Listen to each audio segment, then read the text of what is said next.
sekarang bersama dengan Pak Adrianus Meliala yang merupakan kriminolog dari Universitas Indonesia. Pak Adrian, saya ingin Anda menyoroti begitu ya, bagaimana kemudian ini gerak-gerik dan juga berjalannya kasus kematian dari Dante, mengingat sekarang ini masih dalam proses penyidikan, tapi kalau Anda melihat secara keseluruhan, mungkin ada yang perlu disorotikah dalam kasus ini secara keseluruhan? Memang sekali lagi ya, dari pemberitaan terlihat bahwa pelaku punya ada semacam riwayat abuse ya. Nah, tapi abuse itu pada orang yang sepadan. Nah, apakah kemudian juga abuse itu juga ditujukan kepada orang yang lebih muda? Dalam hal ini yang orang yang akan bakal menjadi anaknya, itu belum tentu. Biasanya abuse itu juga punya riwayat ya. Kita belum tahu apakah memang riwayat abusive itulah yang kemudian menjadi semacam motif internal dari pelaku ketika melakukan satu tindakan keji kepada korban. Polisi tadi saya melihat ya bahwa ada salah satu pasal, yakni pembunuhan berencana. Pandangan dari Pak Adrian? Sepanjang kita melakukan suatu kegiatan yang bersifat khusus dan khas ya dalam rangka suatu perbuatan, itu saja sudah bisa dianggap sebagai perencanaan. Sebagai contoh misalnya begini, pasangan ini sehari sebelumnya datang ke melihat lokasi. Beberapa hari sebelumnya survei. Ya, survei. Ya. Itu inisiatif siapa? Apakah itu sesuatu yang dapat dikategorikan sebagai khusus dan khas? Anda melihat ini sebagai ada korelasinya ya? Nah, itu ya iya. Jadi kalau misalnya dalam hal ini si inisiatifnya ada dari si laki-laki ya, bukankah itu dapat dianggap sebagai sesuatu yang khusus dan khas yang dapat dianggap juga secara hukum perencanaan?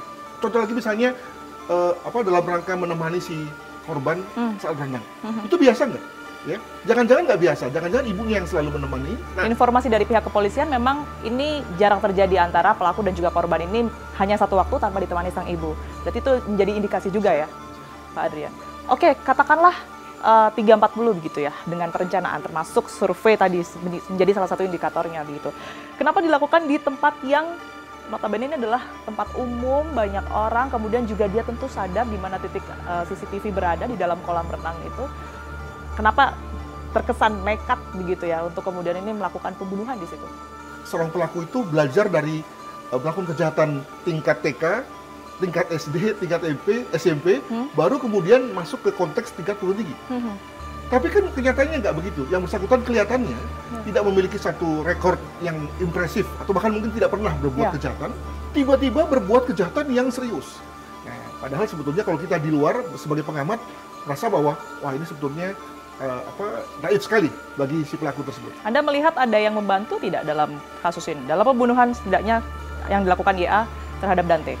Sekali lagi kalau kita berpikir dengan agak konspiratif ya, nah tadi apakah yang bersangkutan itu berada dalam situasi sedekat itu, selama itu bersama dengan korban, atau sebetulnya adalah bagian dari konspirasi, ada perencanaan yang lain dengan misalnya dengan ibu korban, misalnya dibuka saja jejak digital dari keduanya, kemudian kelihatan misalnya beberapa percakapan yang mungkin mengarah ke situ. Apakah ada gerak-gerik yang memang mencurigakan jika kita melihat atau kita korelasikan dengan kasus ini?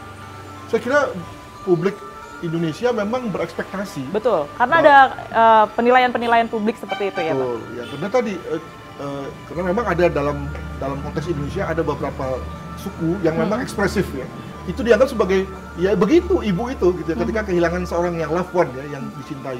Nah, sementara yang bersangkutan kelihatan betul tidak menampilkan hal itu. Nah, bagi saya itu adalah hal-hal yang amat personal, subjektif dan khas dari seorang wanita pada saat dia menampilkan sebagai seorang ibu yang kehilangan. Yang bagi saya tidak saya terima adalah soal ibu korban itu mengundang penasihat hukum.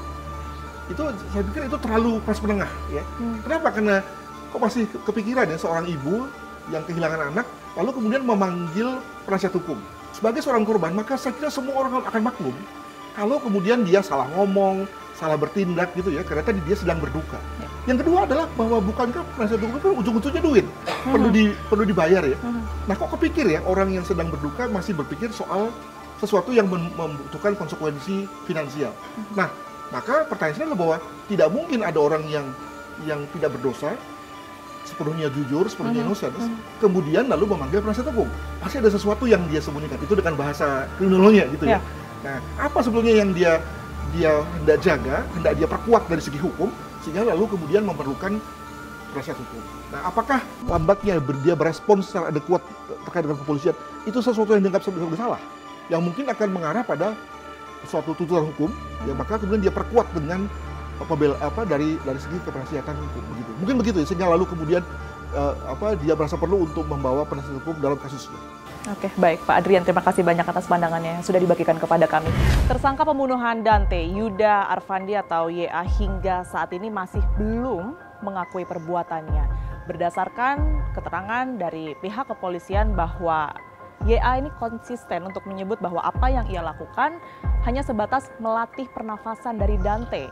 Sementara itu ayah dari Dante menyebutkan bahwa Dante sejatinya tidak terlalu menyukai kegiatan berenang khususnya akhir-akhir ini. Tentu hal ini masih terus didalami dan masih menjadi bagian dari penyidikan pihak kepolisian. Saksikan terus Fakta setiap hari Senin pukul 20 waktu Indonesia Barat, hanya di TV One.